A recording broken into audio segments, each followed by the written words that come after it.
Thomas Rouxel, c'est le garçon le plus énigmatique, le plus fin et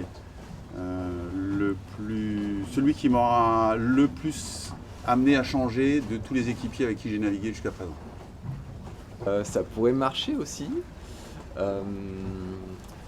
Thomas Coville, 25 ans de sponsoring avec l'entreprise Sodebo. Un exemple et une légende.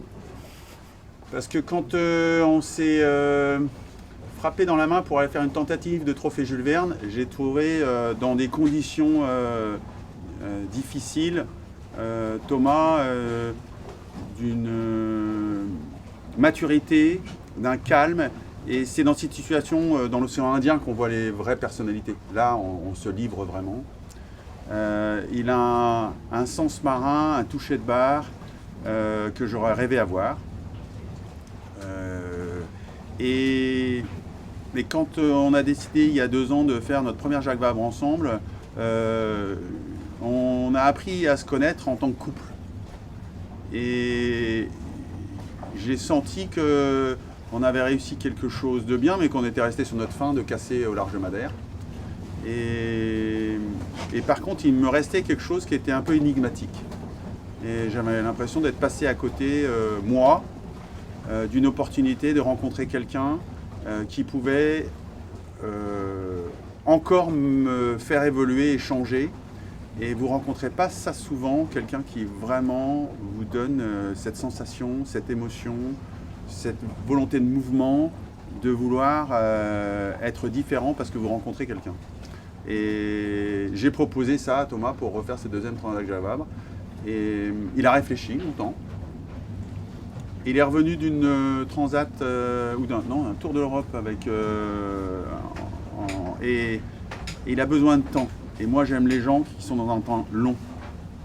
Et j'ai un partenaire avec 3 femmes qui nous ont autorisés à travailler dans un temps long. Et quand il est revenu, il m'a dit: j'ai pris tellement de plaisir à barrer. Quand je prends du plaisir, je gagne. Et je te propose de faire la même chose. Et ça, j'ai trouvé ça très beau de sa part, de se livrer comme ça. Et moi qui ai plutôt été effectivement dans des projets où perso, j'étais un peu stakhanoviste, j'étais un petit peu plus qu'épicurien, moins qu'épicurien que lui, et plus je me suis dit, mais oui, c'est dans le plaisir qu'on va trouver la différence. Oui, peut-être. Moi, je la prends les courses les unes après les autres. J'ai pas de.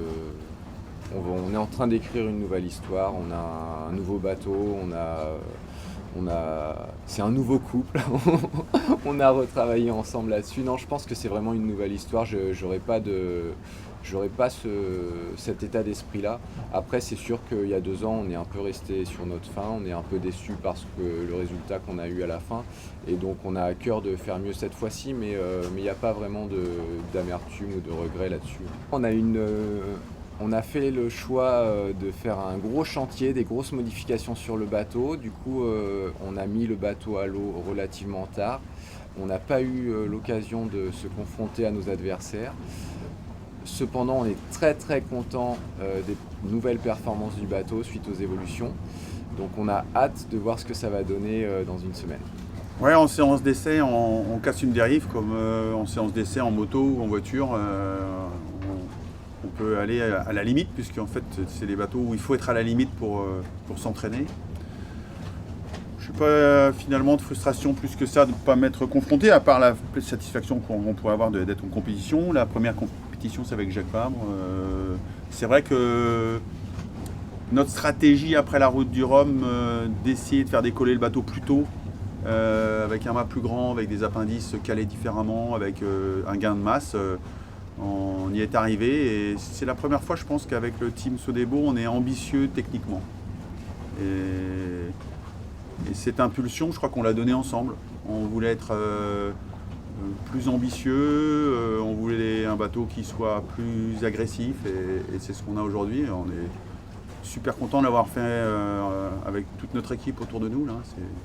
Ouais, c'est ça. Et j'aime bien cette classe très éclectique dans les profils des bateaux, dans le profil des skippers, dans le profil des projets.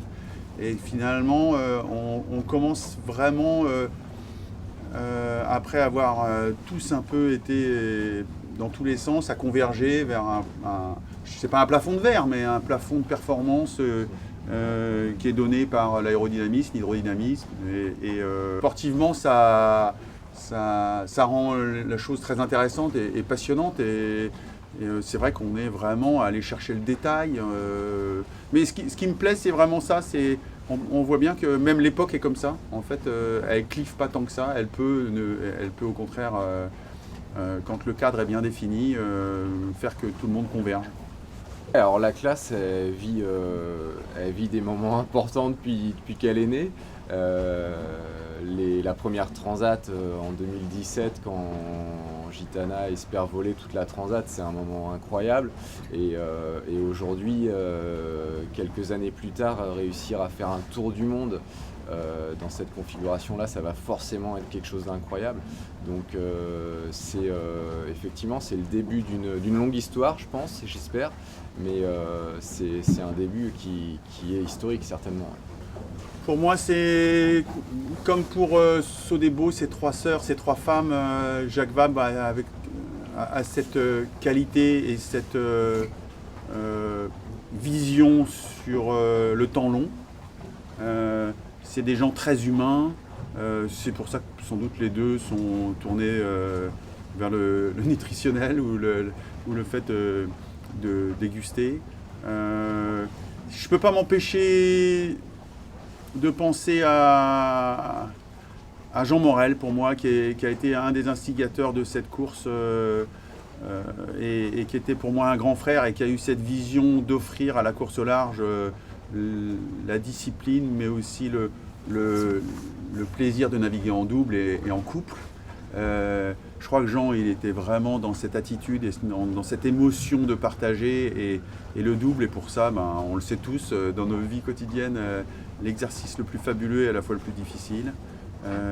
Et depuis, ça a été une succession. Nous, on a gagné 2 fois la Jacques Vabre avec Sodebo, une fois avec Hervé Jean, une fois avec Jean-Luc Nélias en 2017. Et ouais. Mais c'est à chaque fois des histoires fabuleuses. Et spontanément, je pense effectivement à Jean Morel, qui a été pour moi un des instigateurs de cette Transat Jacques Vabre. Et de cette dimension qui sortait du cadre franco-français un petit peu stéréotypé sur le solo. Cette ouverture à l'autre. Voilà, la Jacques Vabre, c'est l'ouverture à l'autre. Effectivement, pour le moment, la situation de départ, d'après les fichiers météorologiques américains, est assez corsée, avec un bon 35 nœuds de sud-ouest. Donc ça pourrait être tonique. Après, on est encore loin. La météo en ce moment, elle est très changeante, très instable. Donc si on a ces prévisions-là une semaine avant, il y a quand même de fortes chances qu'on n'ait pas ça au départ. On s'adaptera de toute façon à ce qu'il faut, mais c'est vrai qu'un nord-est 15-20 nœuds ou 18 nœuds ou un nord-ouest ou même tout ce qu'il y a à prendre, je dirais en dessous de la barrière des 25, quoi. Après, c'est un peu surtout dans le terrain de jeu qui est la Manche, un endroit qui est quand même avec beaucoup de trafic, notamment au large ici du Havre. Mais bon, c'est l'organisateur et l'arbitre qui sera toujours le maître du jeu là-dessus. Mais Francis Le Goff est un des meilleurs organisateurs, directeur de course que je connaisse. J'ai aucune inquiétude par rapport à lui. Moi, je trouve que c'est super intelligent une fois de plus. C'est très créatif aussi. On sent qu'ils sont à l'écoute, ils regardent, ils tentent, ils osent. J'ai vraiment... je suis bien quand je viens ici parce que je sens que cette organisation, ce directeur de course, les gens qui sont autour, jusqu'aux bénévoles, c'est vraiment quelque chose qui est fluide. Et là, ils essayent de faire autre chose pour que, à la fois, il y ait une valorisation de chaque départ, qu'il y ait moins de danger pour chacun. Ok, mais quand on sent que l'état d'esprit général est dans cet état d'esprit-là, ils pourraient nous emmener où ils veulent ou tenter ce qu'ils veulent puisqu'ils le font avec la manière et le fond. Donc On les a reçus hier, les gens de Jacques Vabre, là, avec Vincent Polo. C'était très touchant de voir à quel point ils sont humbles, ils sont bien, c'est exemplaire.